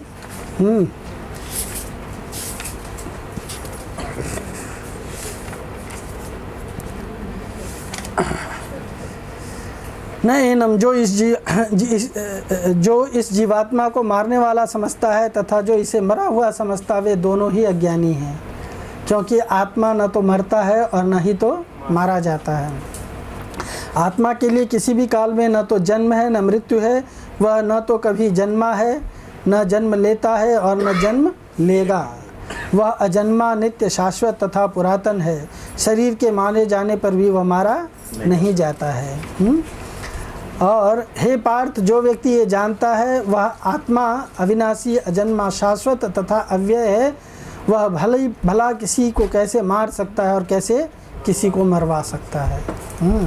तो जो आत्मा के रियलिटी को जानता है, भगवान उससे कह रहे हैं कि तुम इस फोबिया में मत रहो कि तुम या तो किसी के द्वारा मारे जाओगे या तुम किसी को मार पाओगे। हाँ, तुम ना तो किसी के द्वारा मारे जाओगे ना तुम किसी को मार सकते हो। क्यों? क्योंकि ये तुम्हारी शक्ति के अंतर नहीं है।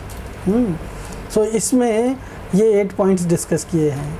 आत्मा के अमृत और शरीर के विनाशील स्वभाव को विभिन्न तर्कों द्वारा सिद्ध किया गया है। इसमें न जायति मृते वा, ये दूसरा श्लोक उसी को लेकर के कठोपनिषद का कोट किया गया है।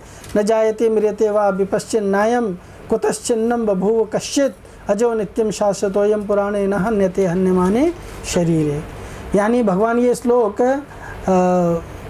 श्लोक जो है भगवान अपनी बात को प्रमाणित करने के लिए देते हैं कि अर्जुन मैं ऐसे हवा में तुक्का नहीं मार रहा हूँ, I am speaking from scripture, प्रमाणित बात कर रहा हूँ। हाँ, इसलिए ये कोट किया गया। अपनी बात को प्रमाणित करने के लिए शास्त्र का उदाहरण देते हैं। आत्मा को मारने या मरने वाला समझने वाला व्यक्ति सच्चाई को नहीं जानता है। यानी क्या सच्चाई को नहीं जानता है? कि आत्मा कभी नष्ट नहीं हो सकती, शरीर को कभी बचाया नहीं जा सकता है। आत्मा शरीर में होने वाले विकारों से अभेद्य है। शरीर में बहुत सारे विकार होते हैं। कौन कौन से विकार होते हैं? 6 types of transformation. What are this? हाँ, वेरी गुड। हाँ, उसको संस्कृत में बोलते हैं जायते अस्ति विपरिणमते वर्धते अपक्षीयते विनश्यति। ये निरुक्ति से लिया गया है। जायते मतलब जन्म लेता है, अस्ति मतलब मेंटेन करता है, और विपरिणमते मतलब फिर से उसका ढलना शुरू होता है, वर्धते बढ़ता है, और अपक्षीयते घटना शुरू होता है, विनश्यते। और सॉरी, विपरिणमते का अर्थ होता है कि अपने ही जैसा दूसरा बाई प्रोडक्ट प्रोड्यूस करता है। आत्मा का अविनाशी और शरीर का विनाशशील स्वभाव शरीर की हत्या की प्रेरणा नहीं देता है। ऐसा नहीं है कि ठीक है शरीर तो किसी भी हालत में मरने वाला नहीं है तो चलो मार डालते, किसी को भी मार देते हैं और मार के बोले देखो भाई जज साहब आप क्यों मुझे सजा दे रहे हैं है ना, गीता पढ़ो आप बोल सकते हैं ना, आप गीता पढ़ो। क्यों? क्योंकि गीता में तो कहा गया है शरीर को किसी हालत में बचाया नहीं जा सकता है और आत्मा को किसी हालत में मारा नहीं जा सकता है। तो आप मुझे मर्डर का चार्जेस क्यों लगा रहे हो? मैं तो किसी को मार ही नहीं सकता हूँ, तो मारा कहाँ पे हूँ? अगर ऐसा दलील दिए तो सुनने में बड़ा सही लग रहा है ना, प्रॉपर दलील है ना। लेकिन इसमें क्या बता रहे हैं? शरीर का हिंसा कतिपय अपरिहार्य कारणों में अनुमोदित है, जैसे धर्म युद्ध में शरीर की हिंसा की जा सकती है, पर शरीर व्यक्ति को किसके लिए दिया गया है ये आवश्यक है जानना। शरीर जो है वो किसी व्यक्ति को अपने कर्मों को भोगने के लिए दिया गया, काटने के लिए दिया गया। कर्मों को काटने के लिए शरीर उसका एक अपरिहार्य अंग है। तो शरीर उसको तुमने फैसिलिटी नहीं दिया है कि तुम फैसिलिटी उसका विड्रॉ कर सकते हो, राइट। जो फैसिलिटी दिया है उसको हक है कि वो फैसिलिटी को विड्रॉ करे, राइट। तब उसको कुछ एक व्यक्ति ने भगवान के ऊपर भी ये कर दिया था, मालूम है कहाँ पे? उत्तर कोरिया में शायद, या दक्षिण कोरिया में, किधर तो एक आदमी ने भगवान के ऊपर कोर्ट में केस कर दिया। इसके कारण मेरे को जीवन में बहुत दुख मिलता है।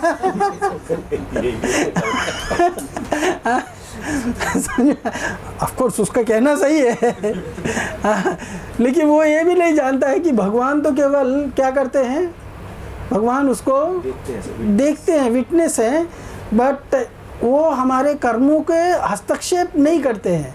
वो ये नहीं जानता है कि मेरे कर्मों के कारण मुझे सुख मिल रहा है या दुख मिल रहा है। वो कोर्ट में केस क्या कर दिया, ये आदमी जो है ये मेरे दुखों का सब कारण है। मैं वो केस वो स्टोरी सुन करके बहुत खुश हो गया, इसलिए कि एटलीस्ट उसके मन में इतना तो विश्वास है कि भगवान है, हाँ, जो मुझे दुख दे रहा है, कम से कम इसको भगवान के एग्जिस्टेंस पे तो विश्वास है, लेकिन कोर्ट उसको रिजेक्ट कर दिया कि उसके ऊपर केस नहीं चलाया जा सकता है। वेयर ही एग्जिस्ट उसको मालूम नहीं है कोर्ट को, समझ आया ना। उस व्यक्ति ने तो कोर्ट में केस कर दिया।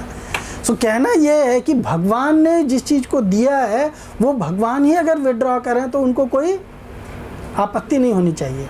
लेकिन हमने किसी को कोई फैसिलिटी जब नहीं दिया है तो उस व्यक्ति की अगर हम फैसिलिटी को विड्रॉ करते हैं या उसकी फैसिलिटी छीन लेते हैं तो हम क्या करते हैं, बताइए।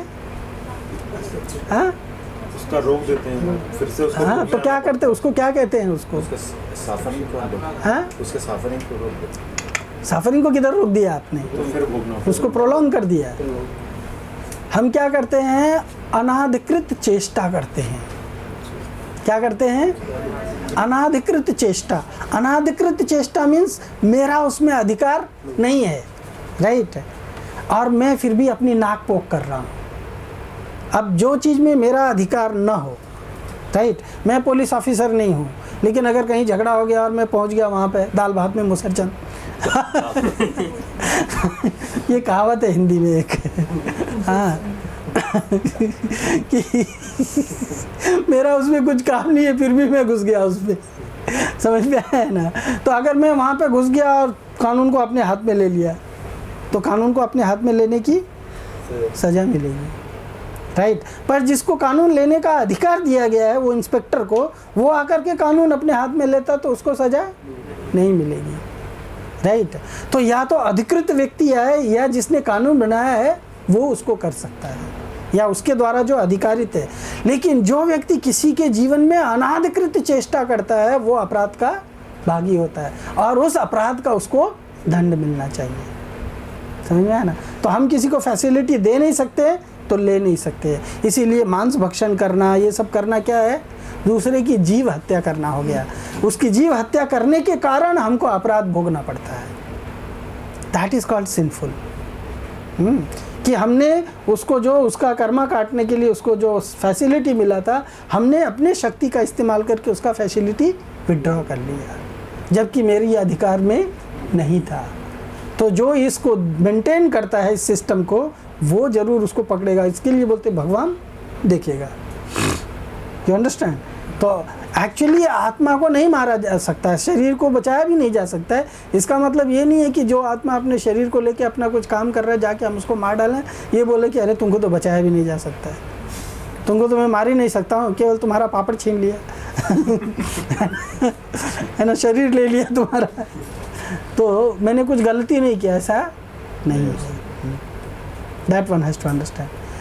दो प्रकार की आत्मा होती है, अणु और विभु। दोनों शरीर रूपी वृक्ष पर हृदय क्षेत्र में विराजमान है। This is from Kathopanishad. समान वृक्षे पुरुषो निमग्न, ये वाला श्लोक। सांसारिकता की समस्त इच्छाओं और शोकों से मुक्त आत्मा ही भगवत कृपा से आत्मा की महिमा को समझ सकता है, ये इसमें बताया गया है। और वैदिक आदेश माम हिंस्यात् सर्वभूतानि, किसी भी जीव की हिंसा मत करो, ये अनधिकृत और निंद कर्म है, इसलिए हमको नहीं करना चाहिए। क्यों? क्योंकि शास्त्र जिसने बनाया है उसने हम सबके लिए इंस्ट्रक्शन दिया है, मां हिंसयात् सर्वभूतानि, किसी जीव की भी हत्या मत करो।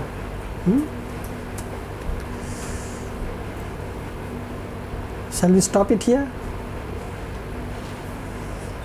मुझे ये बताना 22 नंबर श्लोक, हाँ ध्यान रखना। हरे कृष्ण।